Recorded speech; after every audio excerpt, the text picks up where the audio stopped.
Hi guys, Pete here again from Ashton's Cars. Today I'm showing you around a 2005 Toyota Landcruiser LC4. This is actually the second LC4 that I've shown you in probably the last 2 or 3 weeks. We've actually had one of these in and we did a little video on it, and the car was sold literally within the first hour.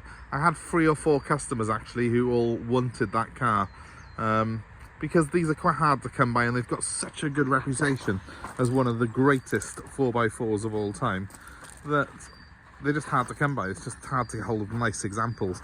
So I got scouring through the country, looking through different dealerships, and I've managed to find another one.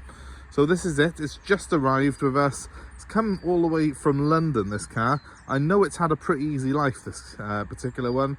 First of all, because it's not showing any signs of ever having been used off-road or haven't had any sort of real sort of heavy use at all, but also this car has come from London. It literally is a Chelsea tractor, but that's the ones to buy. I mean, it hasn't really been broken in, this car hasn't. It's done 121,000 miles, but they've obviously been very easy steady miles. It's all original. It's the only one I've seen in recent times that's actually got the original chrome finish on its alloy wheels, because normally the wheels get battered on these and they end up getting refurbished. The other one I had refurbished for a previous customer, but this particular car hasn't had that done at all. It's all original, so very nice to see. A couple of small marks on it which we're going to get attended to. As a little light scratch there on the wheel arch, and the same on the door. You might just be able to catch it. It's not broken really through the top layer of the lacquer though, so something that will probably polish up quite nicely. So here it is. It's just arrived from London, and I thought I'd get it on the advert straight away and get it on the video straight away, because obviously there's a massive calling for these cars at the moment. They just don't make anything like this anymore, because modern 4x4s now are all going down the route of being a lot more technical, being on air suspension. This is not. This is on coil springs. It's a ladder chassis, and it's a traditional tough go anywhere vehicle, but a go anywhere vehicle that's also got that luxury that you get with a Land Cruiser. And I'll show you very quickly in a moment what this car's got on it inside. It's an 8-seater vehicle. It's got full leather, and being an LC4, it's one of the higher spec models in the range. So big car. First off, it's very imposing. It's over 6 foot tall. It's on very good all-terrain tyres. This is the sort of all-weather one, so they're not noisy on the road, but they do provide you with a bit of grip when the going gets tough. Original wheels on it, and it's got the factory side steps as well, which are in excellent condition. You can see they are the factory ones, which actually blend in with the arches, which is a nice option to have on them. Not all have got that. It also was fitted with mud flaps from new as well. That's part of the reason, I guess, that it stayed so good. And looking through the MOT history, there's nothing really that major on there. We're going to give it a workshop inspection and just go through. I think there was a very minor advisory on the last one, so we're just going to get that checked before it goes anywhere. But we're going to make sure the car's A1 for the new owners. Now, these cars are not new. Obviously, this car is actually approaching its 18th birthday, so it's not brand new. There are a couple of stone chips on it and a couple of little marks, as I showed you earlier, but overall it does look fantastic. And if you did put a private plate on it, I don't think anyone would think this car was 18 years old looking at it. You see on the top we've got the roof rails on this particular model, and it's got the glass sunroof as well. And much as it's freezing cold today, I've got the sunroof open, as it's just absolutely beautiful out here. So I thought, why not? So let's just show you the highlights of the car. In the back of it, at the moment I've got the seats up, but there is a big tough mat there to sort of cover your low space when you want that covered. We have got a split folding seat here. It is a 3-seater, that seat. It's got a lap belt as well as these two. When I say a lap belt, it is actually a proper job as well. It's not a, it's a 3-pointed belt even in the middle. but you've got 3 seats essentially on that bench, but it does fold up into the sides of the vehicle should you wish to have more boot space, and that's done very easily. And then you've got that big load mat there to save and protect your seating area. Middle row of seats,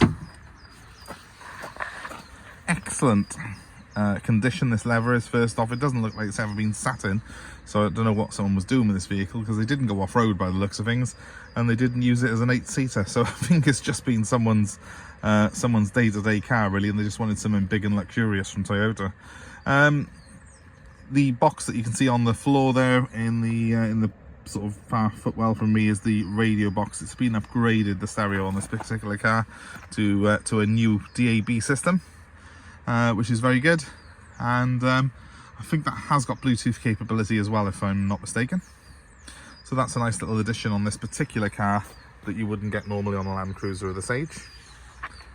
Obviously we've got leather, we've got fake wood, and we've got some very sturdy trim. The car is very, very well built, that's the first thing I would say. And yes, Land Rover and Range Rover are very, very popular in this sort of market, but the Landcruiser has got the edge when it comes to reliability. It's not as powerful. It's a 164 horsepower 3-litre 4-cylinder diesel in this car.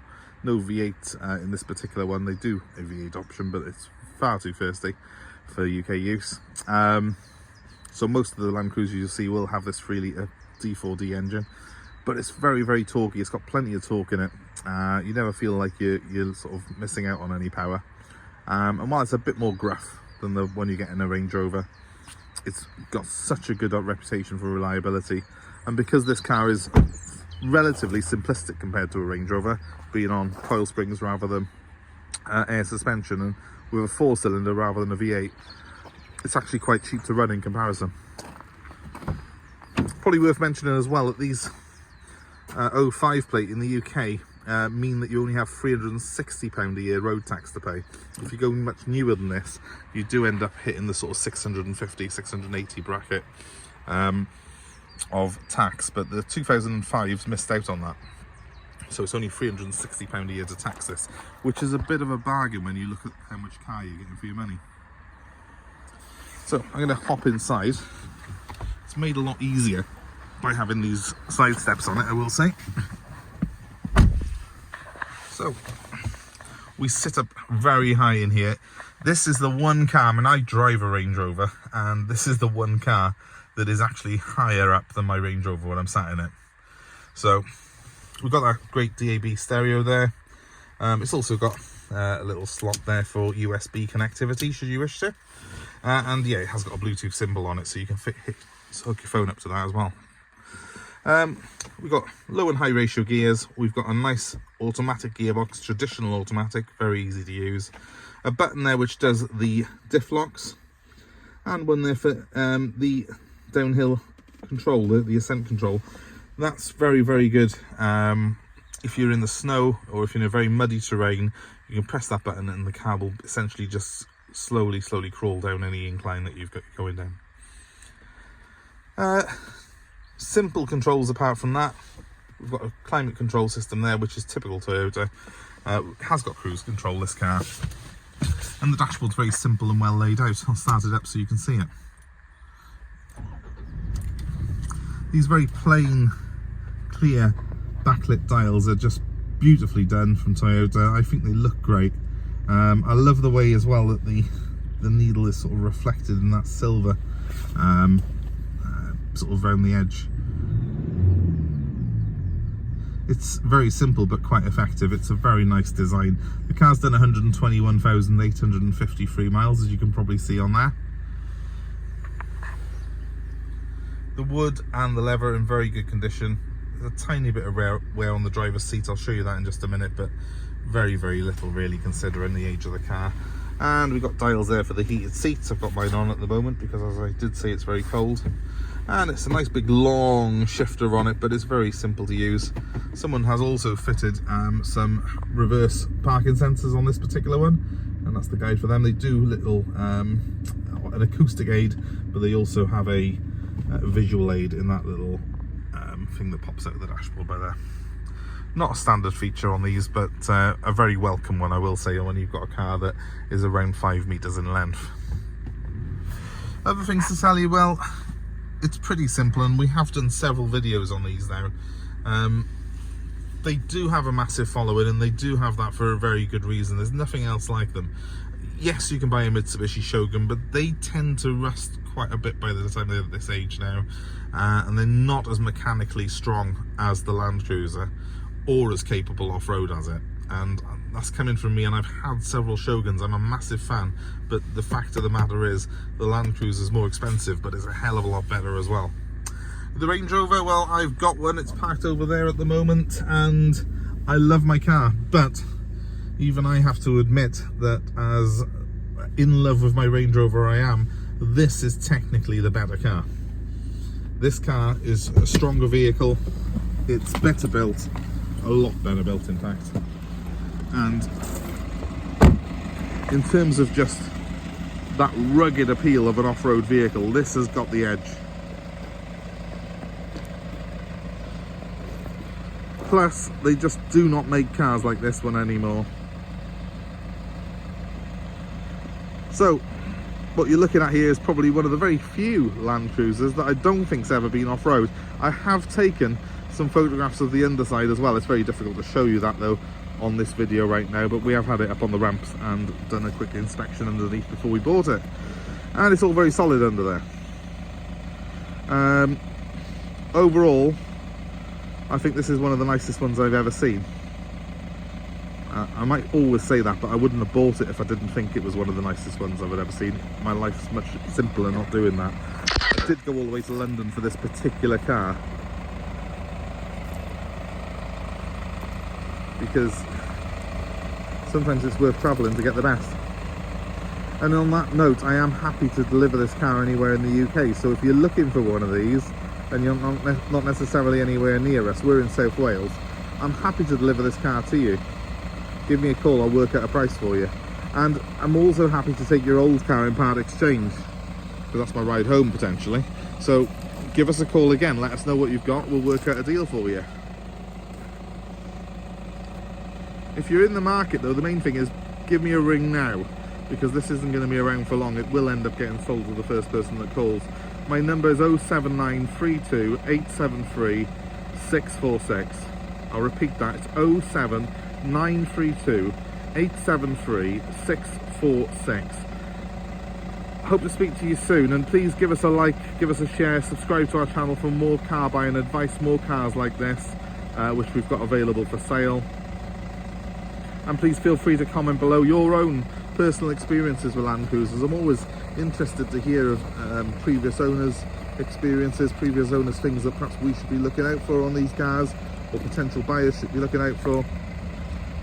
Do you agree with me? Are these the best 4x4? In fact, an interesting one would be, what do you think is the best 4x4? Is it the Land Rover or is it the Landcruiser? Please let me know your thoughts, guys, and thanks ever so much for watching again. You'll see the link on the screen to subscribe. Please do that right now. Thank you very much. Goodbye.